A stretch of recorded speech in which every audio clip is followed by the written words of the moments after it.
শুধু দর্শক, আমি ঢাকা মেডিকেল কলেজ হাসপাতালে সামনে আমরা দেখতে পাচ্ছি সকাল থেকেই এখানে বাংলাদেশ জাতীয়তাবাদী ছাত্র দলের হাজার হাজার নেতাকর্মী অপেক্ষা করছেন। যেহেতু সকাল 10টার দিকে মাননীয় প্রধানমন্ত্রী জনাব তারেক রহমান ঢুকেছেন ঢাকা মেডিকেল কলেজে, দীর্ঘদিনের সমস্যা নিরসনের নিরিখেই উনি এখানে এসেছেন।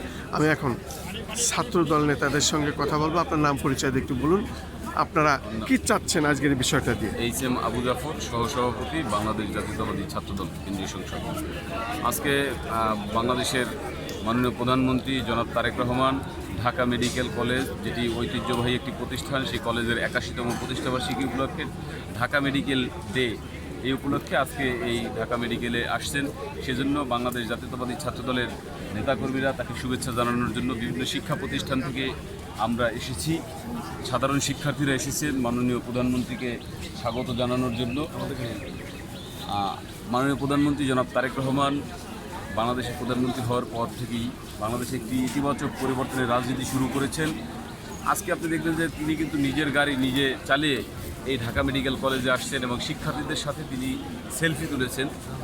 শিক্ষার্থীদের যে দাবি, সেই দাবির প্রেক্ষিতে তাদের কথা শুনেছেন এবং সেলফি তুলেছেন। ঢাকা মেডিকেল প্রাঙ্গণে বৃক্ষরোপণ করেছেন। তিনি ঢাকা মেডিকেল কলেজের যেই সংকট রয়েছে সেই সংকটগুলোর সমাধান করার আশ্বাস দিয়েছেন। একই সাথে আমরা কিছুক্ষণ আগে জানতে পারলাম এবং এটি বাংলাদেশের সবচেয়ে বড় মেডিকেল কলেজ।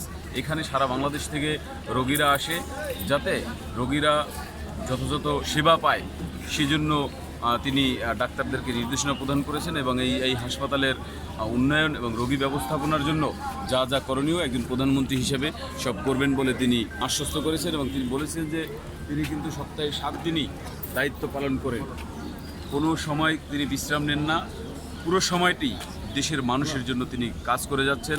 আপনারা জানেন চট্টগ্রাম অঞ্চলে প্রচণ্ড বৃষ্টির কারণে সেখানে অনেক এলাকা তলিয়ে গিয়েছে।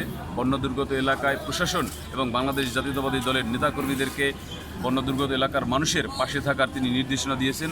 কিন্তু গতকাল সারা দিন তিনি সরকারি বন্ধ থাকা সত্ত্বেও তিনি কিন্তু এই কর্মসূচিগুলো মনিটরিং করেছেন এবং বন্যার্ত মানুষদের খোঁজখবর রেখেছেন। বন্যা দুর্গত যেসব এলাকায় পানি জমে যায় সেই এলাকায় রেল লাইন আরও 5 ফিট উঁচু করবেন বলে তিনি ইতিমধ্যেই আশ্বাস দিয়েছেন। ইনশাল্লাহ আমরা দ্রুততম সময়ের মধ্যে সেগুলো দেখব। কারণ তারেক রহমান যে প্রতিশ্রুতি দেন সেই প্রতিশ্রুতি তিনি রক্ষা করেন। নির্বাচনের আগে মানুষকে যে প্রতিশ্রুতি দিয়েছিলেন, নির্বাচনের ঠিক পরপরই ভোটের কালি মোচার আগেই তিনি তার এই প্রতিশ্রুতি বাস্তবায়ন শুরু করেছেন। ইতিমধ্যে ফ্যামিলি কার্ড, কৃষক কার্ড দিয়েছেন, গাছ লাগানোর যে কর্মসূচি, তারপরে হচ্ছে যে ইমাম এবং মুয়াজ্জিনদের যে সম্মানী দেওয়ার যে বিষয়, সেই সম্মানী দেওয়া শুরু হয়েছে। খাল খনন কর্মসূচি শুরু করেছেন।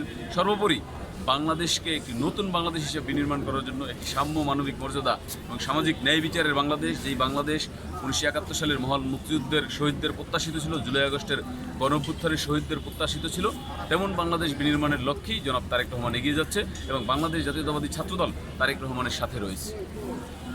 শুধু দর্শক, আমরা সকাল থেকেই ঢাকা মেডিকেল কলেজ হাসপাতাল এবং হাসপাতালের চারিপাশে আমরা ঘুরে ঘুরে দেখেছি এবং ভিতরেও আমরা দেখেছি হাজার হাজার ছাত্র দলের নেতাকর্মীরা চারিপাশে অপেক্ষা করছেন। আমরা বিশেষ করে কেন্দ্রীয় ছাত্রদল নেতা যারা, তাদের কিছু ভাষ্য আমরা গ্রহণ করছি। এই মুহূর্তে আমরা ঠিক ঢাকা মেডিকেল কলেজের সামনে হাজার হাজার ছাত্রদল নেতারা যেখানে অপেক্ষা করছেন, কর্মীরা অপেক্ষা করছেন কখন মাননীয় প্রধানমন্ত্রী বেরিয়ে আসবেন। আজ 81তম এই জন্মদিনে কিছু কথা আমরা এইভাবে ধারণ করছি।